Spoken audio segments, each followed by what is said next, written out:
I'm at my son's school this morning for a parent-teacher conference, right, with his science teacher, Miss Lipsky, and I was sitting very uncomfortably because, you know, they make you cram yourself into one of those little chair desk things. Meanwhile, Lipsky gets to sit in a normal adult chair, you know, and I'm just, like, bored, you know, because, like, she would just, like, not shut up. And she kept saying, like, Mr. Myers, is very important. Can you take the headphones off? And, like, so I did. And then I'm listening, you know, and then she's, like, droning on and on and on about my son's unquote, unhealthy obsession with migrating tree frogs, which is apparently like, wait, I'm so sorry. I could be wrong here, but I think I smell some smoke, and that could only mean one thing. It's time for Ya Burnt.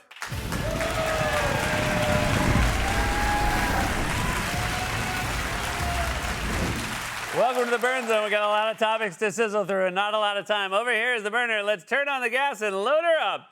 Woo! Mama, don't make me beg. First up, bed and breakfast. Hey, a bed and breakfast, let's just call you what you really are, a forced group vacation with strangers I already hate. Nothing I like more than hearing the couples in both adjoining rooms getting plowed all night long and creaky old beds, only then to make small talk with them over Nutella pancakes at 8 a.m. No thanks. I'll take the Holiday Inn, where I can eat a wet bagel and a rotten banana from the breakfast bar in silence like an American. Sideburn, Holiday Inn. Sideburn. And why I do bed and breakfast have a million weird little rules. Check-in is between 3 and 3:15 p.m. Checkout is at 6 a.m. sharp. No shoes past the foyer, and if you see someone in the garden at midnight, no, you didn't. God forbid you venture into the hallway in your boxers at 2 a.m. to use the shared bathroom, because there's a 100% chance you'll run into the owner, Gertrude, who wants to know if you're enjoying your stay. Well, I was Gertrude, except I'm gonna have to take another 2 Ambien if I want to get back to sleep now that I know what your teeth look like without him in. Bed and breakfast better throw another log on your charming little fireplace, because you burnt. Voting machines. Look, I'm sure you're secure, and any president or commentator who would cast doubt on the voting process is out of their mind. But also, let's be real, you janky as hell. If you weren't, why would you need to be hidden behind what looks like the shower curtains at the Y? And it doesn't help that every person running my polling place looks like they need a 2-hour phone call to switch their TV back from HDMI 2.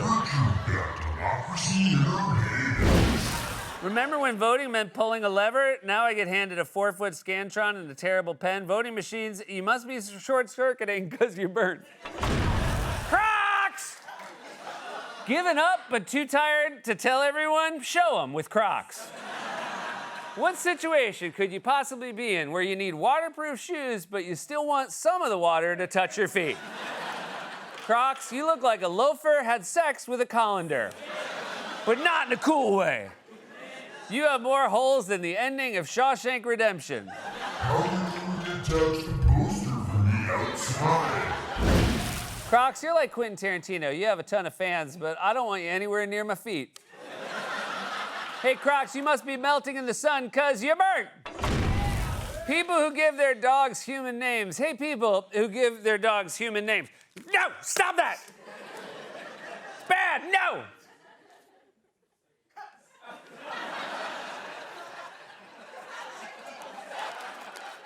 We're gonna save this for a bit that works. Stop that, bad. Do you know how confusing it is to hear Jennifer peed on the carpet again last night? I spent 5 minutes thinking, man, this guy's wife is wild. You know, before I learned Jennifer was a Bernedoodle. And while we're at it, stop talking to your dog like it's a human. Hey, Dr. Doolittle, I'm sorry your dog tracked mud across the foyer, but Buster does not remember that. You two talked about this. He can't remember the tail he's chasing is attached to his own dumb ass. How the hell is he supposed to remember to keep the foyer clean? Why do you keep saying foyer? What do you say? Foyer. Okay. If your dog does actually understand conversational English, please tell him to stop making eye contact with me while he's taking his morning dump in my yard. It distracts me when I'm trying to take my morning dump in his yard. Hey, people who give their dog human names. Who's an annoying neighbor? You are. Yes, you are. Yes, you are. Yes, you are. Yes, you are. Yes, you are. Yeah, you are. Oh, you want to know something else? You burnt. The fly in my car that won't leave. Hey, get out of here. I've lowered the window every 17 miles and you still keep staying inside the car. You weigh like a milligram. How isn't the wind getting you out of here? Also, what's going on in my car that you want to stay so bad? Is it my taste in music? I get it, because the Seth Mobile, it's Eagles, Eagles, Eagles, and more Eagles. People can hate, but Hotel California is a great song. Yeah, no argument from me, my man. Like, imagine if you didn't know that song existed and you heard that song for the first time. You'd be like, yeah, this man. is a great song. Yeah, preaching to the choir, yes. Yes.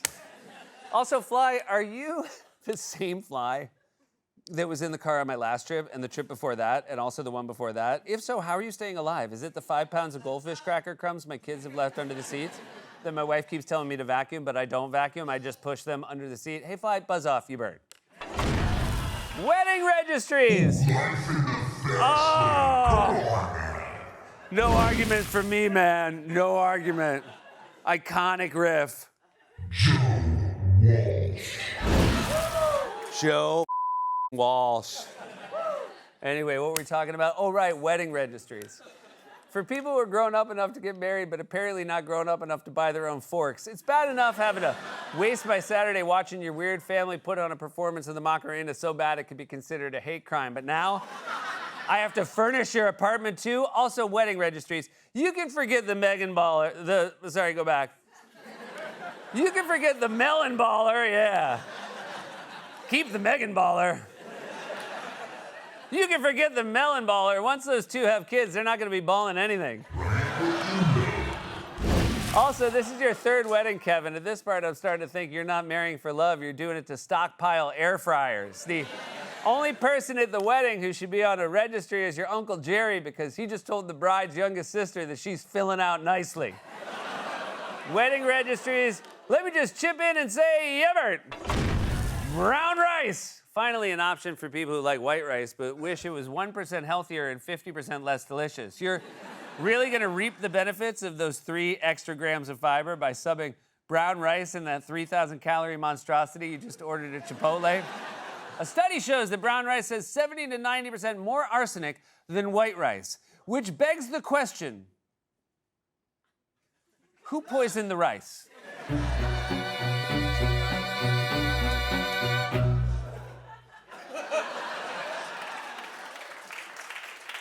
The founding day banquet at Cavendish Hall began with a toast to heritage and ended with Lord Cavendish face down in a bowl of brown rice.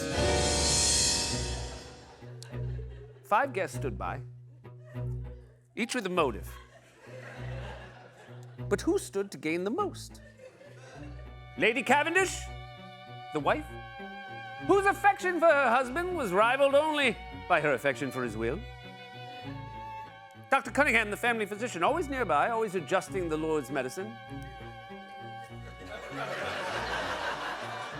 Beatrice, the maid, dismissed a week prior, then rehired that morning out of pity. Mr. Fitch. Yes, let's not forget about Mr. Fitch. Let's not forget about Mr. Fitch. The mild-mannered solicitor and the Lord's closest friend. What was his name? You forgot. About Mr. Fitch. Colonel Bramwell, the penniless house guest who still believed he was in charge of India. Each had a reason for murder. At first, I believed the Lord had been poisoned by the rice. But no! The poison was in the inkwell.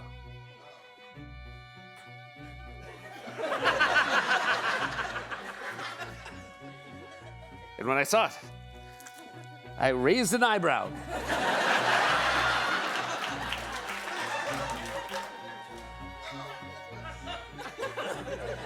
The same inkwell used to change his will that morning, that money now going to none other than Mr. Fitch.